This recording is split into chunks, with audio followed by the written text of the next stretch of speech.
Straight ahead on SWX tonight, we head to the Steel City for Dance Fever. Sam Adams will have the very latest on the Gonzaga Bulldogs as they prepare for West Virginia in the second round of the tourney. Plus, there's a new reporter on the streets of Pittsburgh.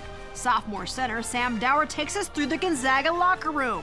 And finally, we hit the ice as the Spokane Chiefs look to tie things back up with Vancouver and take down the Blazers of Kamloops. We got a bromance on SWX tonight.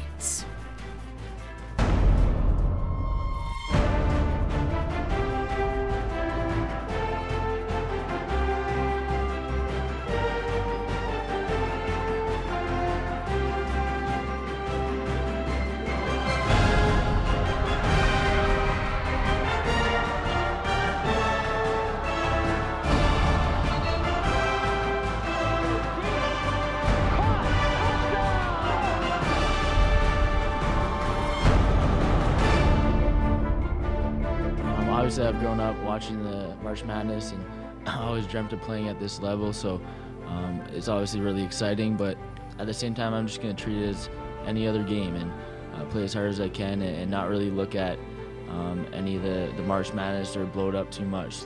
Be calm. I think when the ball goes up, you have to, like I said, play our game, and Rob and them guys, they try to calm us down too and make sure we can play our game. I think our young guys are ready. They've been through tough games already this year, and so I'm not too worried about them. I know they're going to bring their game.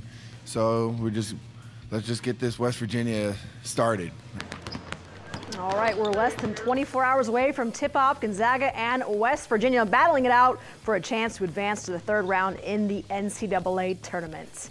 All right, welcome to SWX Tonight. I'm Michelle Dapper. Well, all week long, the Zags have said it's going to be a physical game against the Mountaineers. Sam Adams is with the team in Pittsburgh and has more on what the players are expecting. And welcome to Pittsburgh, Pennsylvania, where Gonzaga is ready to open up a 14th straight trip to the NCAA tournament tomorrow against West Virginia. Once again, Gonzaga finds itself traveling back east to play its second round opponent, West Virginia. The Mountaineers playing out of the Big East. And when you talk Big East teams, obviously you talk about big players and physical ones at that.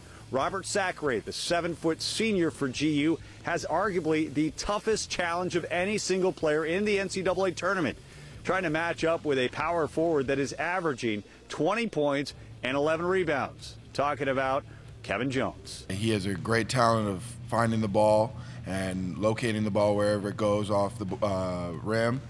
So we just got to make sure that you keep a body on him at all times and be physical with him.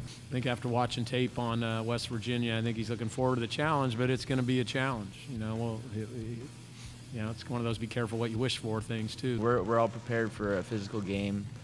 We know they're going to come out, crash the glass, and really be physical with our guards and posts, and so we've been stressing that a lot, and we got to be just as physical.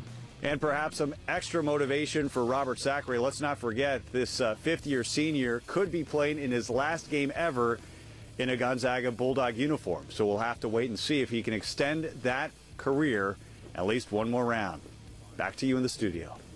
All right, thank you so much, Sam. Meanwhile, more Zag news. Forward Elias Harris has been named the NABC All-District 9 First Team.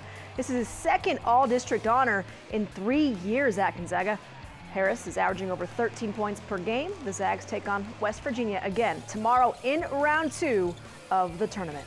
Meanwhile, the Gonzaga women earned their first ever at-large bid to the Big Dance. The 11-seeded Bulldogs are set to face 6-seeded Rutgers. Now, this marks the 10th straight tournament selection for Rutgers, and this is the 7th time since 2003 the Scarlet Knights have faced a lower-seeded team in their home state during the first 2 rounds of the tourney. Now, the Scarlet Knights are very well coached.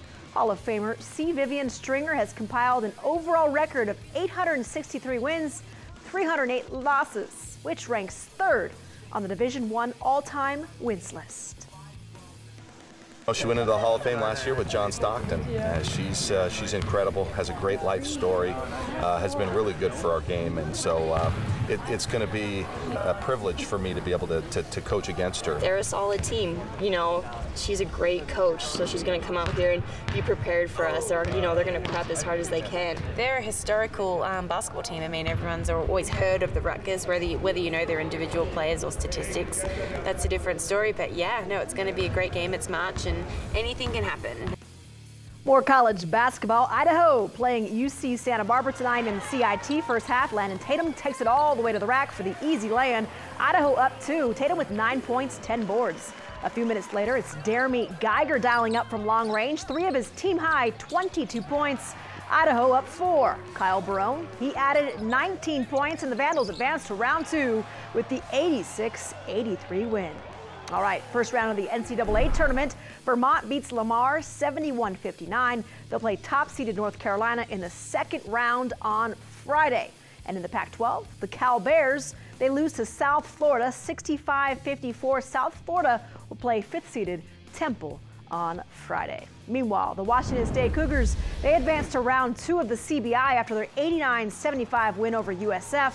Brock Modem has been named to the NABC Division I All-District 21st team. The Cougars' leading scorer leads the Pac-12 and ranks 37th in the nation with over 18 points per game. The Cougars will play Wyoming Monday night at Beasley Coliseum in the next round of the CBI. All right, moving to the ice now. The Spokane Chiefs have just 2 home games left in the regular season. The team plays their first tonight against Kamloops. Spokane 2 points out of 4th place behind Vancouver, but Pittsburgh Fever in Spokane tonight. Second period tied at 1. Brendan Kitchen takes the pass, and the slap shot scores his second goal of the evening, his 16th on the season. Chiefs take the lead 2-1. Still in the second, tied at 3 now. Dylan Walchuk with the steal, takes it right to the net. His 8th goal of the year. Spokane up 4-3, and guess what? Bill likes it. 47 seconds left in the game now, tied at 4 up top to Reed Gow, and the straight shot, and it goes into the net for the game winner. Spokane up 5-4, but they are not done. They add one more with 1 second left to play. Dominic Uhair caps it off as Spokane goes on to win 6-4. They tie things back up with Vancouver for 4th place. Well, sources are confirming today that Iowa linebacker John Mooring has been suspended for 3 weeks for the helmet-to-helmet hit he placed on quarterback Eric Meyer. Now, the quarterback did not practice today and is still listed as day-to-day. Well, it's always tough to see the team leader take a tough blow. That's one of the risks that when you put on the pads and you head out there on the field, you know that's a possibility. You know there's a chance, your football career could be over on any play. And that's just one of those things that you can't let creep into your mind when you're out there on the field. You don't ever want to see anybody go out like that. And, I mean, hopefully he can recover and come back and play. Hopefully nothing's too bad. It's just unfortunate. I mean, you can't really say much more about it. Meanwhile, in the latest AFL coaches poll, the San Jose SaberCats have moved up into the top spot. The Iowa Barnstormers jump into 4th place after being unranked last week. Defending champs Jacksonville, they are in 8th, and Spokane dropped 1 spot to 10th. All right, moving forward on SWX tonight, we talk Seahawks. Who's leaving? Well, who's been re-signed? All that and more, and those answers coming up in just 2 minutes. And we hear what the West Virginia Mountaineers had to say about the Gonzaga Bulldogs and their ability to play physical basketball. I'll see you in 2.